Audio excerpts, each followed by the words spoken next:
नमस्कार, मैं हूं ब्रह्मदत्त दुबे। आप सागर एक्सप्रेस न्यूज देख रहे हैं। आज हम आपको एक तस्वीर दिखाते हैं उस पत्नी की जो एक कॉलेज में प्रोफेसर है। साथ ही उसने इतनी चालाकी से अपने पति का कत्ल किया कि मध्य प्रदेश की धरती दहल गई।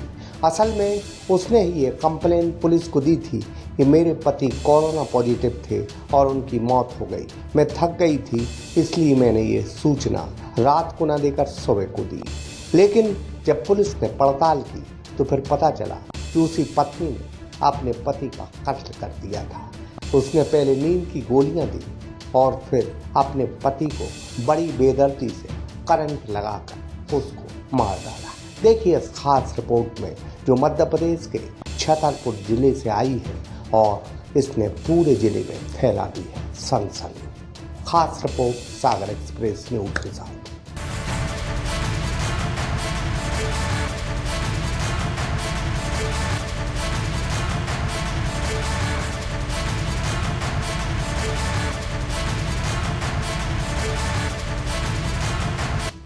एक ऐसी पत्नी जो जिंदगी के अंतिम पड़ाव से गुजर रही थी, एक ऐसी पत्नी जो कॉलेज में प्रोफेसर है, एक ऐसी पत्नी जिसने अपने डॉक्टर पति को पहले नींद की गोली दी, फिर उसको बिजली का करंट देकर बड़ी बेरहमी से मार डाला।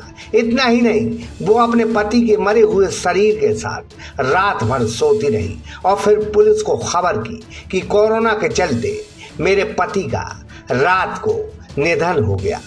जब पुलिस ने पड़ताल की तो सच उजागर हुआ। यह सच मध्य प्रदेश के छतरपुर जिले से है, जहां मशहूर डॉक्टर नीरज पाठक की मौत की गुत्थी पुलिस ने सुलझा ली है। वाकया जरा यूं है, ममता पाठक जो मृतक की पत्नी है और छतरपुर के महाराजा कॉलेज में प्रोफेसर हैं, उन्होंने 1 मई को पुलिस को यह खबर दी कि मैंने रात को अपने पति को देखा। उनकी हालत खराब थी, पल्स चल नहीं रही थी, उन्हें कोरोना था। मैं झांसी से आई थी, थक गई, इस वजह से सो गई और सुबह आपको यानी पुलिस को जानकारी दे रही हूँ। डॉक्टर नीरज पाठक की कुछ दिनों पहले 29 तारीख को संदिग्ध अवस्था में मौत हो गई थी। उनकी पत्नी की रिपोर्ट पर 1 तारीख को हमने मर्ग कायम किया था डॉक्टर ममता पाठक की रिपोर्ट पर। चूँकि मामला संदिग्ध था और प्राइम सस्पेक्ट हमें ममता पाठक ही लग रही थी, मर्ग जाँच की गई। उसके उपरांत 4 तारीख को हमने एक FIR दर्ज की थी। चूँकि मामला संदिग्ध था और हाई प्रोफाइल था, अज्ञात में कायम की गई थी। ये चीज़ों को जुटाने पर, सबूतों को जोड़ने पर पता चला कि मैडम ने 29 तारीख को उनके हस्बैंड की डेथ हो गई थी। उसके बाद वो बाहर चली गई थी और पुलिस को सूचना नहीं दी थी। पुलिस ने नीरज का पोस्टमार्टम कराया। उनकी मौत कोरोना से नहीं हुई थी, बल्कि उनकी हत्या की गई थी। ममता पाठक बार बार एक ही बयान दे रही थी।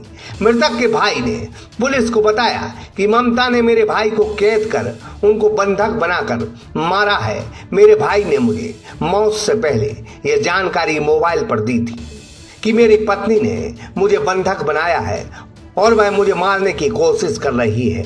रोहित मोबाइल मकरोनिया का सबसे बड़ा मोबाइल शोरूम, जहां आपको मिलेंगे थोक एवं कम रेट पर मोबाइल।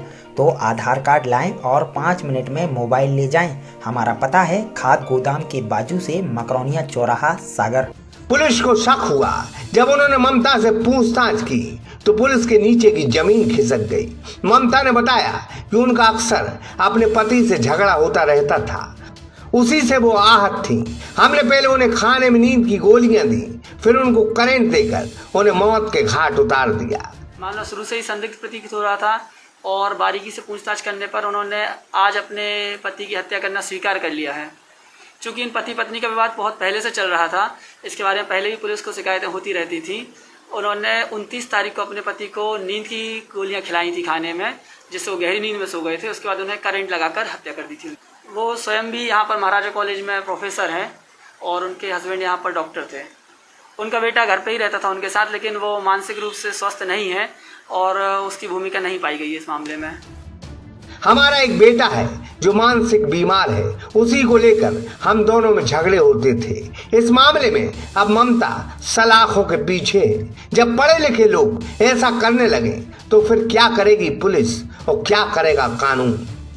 छोटी छोटी घरेलू हिंसा कभी कभी इस मोड़ पर पहुंच जाती है जहां ममता जैसी प्रोफेसर भी हैवानियत पर उतारू हो जाती हैं और कातिल बन जाती हैं। 7 दिन पुराने इस हत्याकांड से पुलिस ने पर्दा उठा दिया है। गुनाहगार कितना शातिर क्यों न हो, उसकी एक गलती उसे सलाखों के पीछे पहुंचा देती है, जैसा इस मामले में भी हुआ। कमलेश चंद्रपुरिया, सागर एक्सप्रेस न्यूज, छतरपुर। सागर एक्सप्रेस न्यूज की वीडियो अगर आप YouTube पे देख रहे हैं तो उसे सब्सक्राइब कीजिए, और अगर यही वीडियो आप Facebook पे देख रहे हैं तो उन्हें लाइक कीजिए, और अगर आप कमेंट लिखना चाहते तो कमेंट भी लिखिए। और आपका दिन शुभ हो, मंगलमय हो, यही हम ईश्वर से प्रार्थना करते हैं। नमस्कार।